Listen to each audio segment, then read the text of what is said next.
They tried to seize the walkway that's been on my property for decades. They expected fear. They expected compliance. What they didn't expect was that I had the paperwork and the nerve to shut them down the right way. The morning it started, I stepped outside with a cup of coffee, expecting peace. Instead, 3 HOA board members stood at the edge of my walkway. The lead woman pointed straight at it. "This walkway," she announced, "is now under HOA jurisdiction. We're reclaiming it effective immediately." I stared at her. "You're reclaiming my walkway?" She stepped closer, voice sharp. "According to our updated community map, this is communal access. Remove your gate.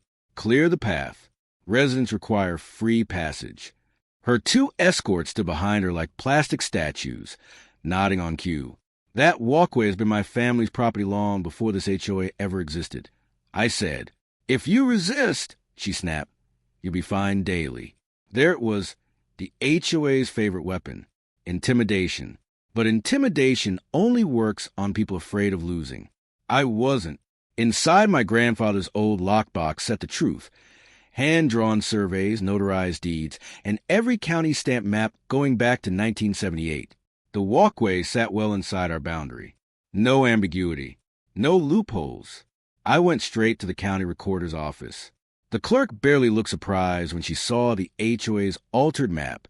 "They try this every few years," she muttered. "Redraw boundaries to grab control." The official records confirmed exactly what I knew.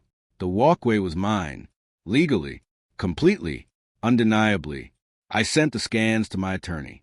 He didn't hesitate. They don't have a case. If they push this, they're violating state law. The next morning, the HOA came back with attitude. "You ignored official orders," the woman barked. "A $500 daily fine starts today." I raised the certified documents. "Your map is fraudulent. These are county records, and I'm filing a legal complaint." For the first time, they faltered. Confidence cracked. Arrogance drained away. They hadn't challenged a clueless homeowner. They provoked someone who knew how to fight with facts. The HOA thought it was over. They were wrong. The next day, a notice appeared on my door. Mandatory HOA meeting. Failure to attend will result in legal action. Legal action against me. They didn't know I was already 10 steps ahead. Inside the HOA conference room, the air felt heavy.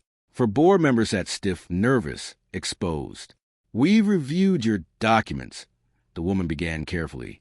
"It appears the walkway does fall on your property." And I asked, "But..." "No," I said calmly. "The law is clear.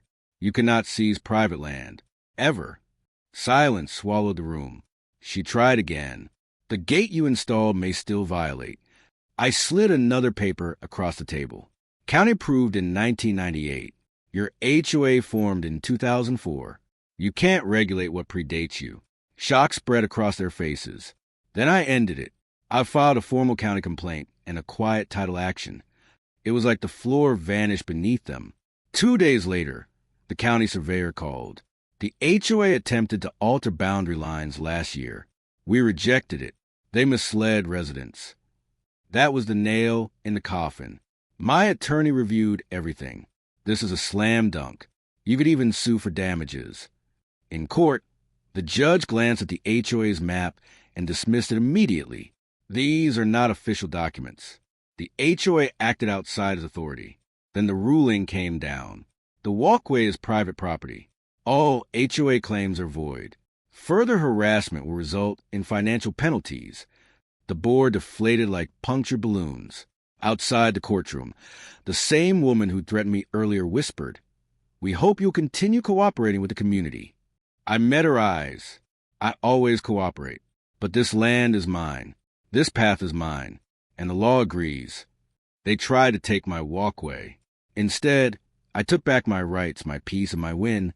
If you want more real fights, real victories, and real stories, hit subscribe. The war isn't over.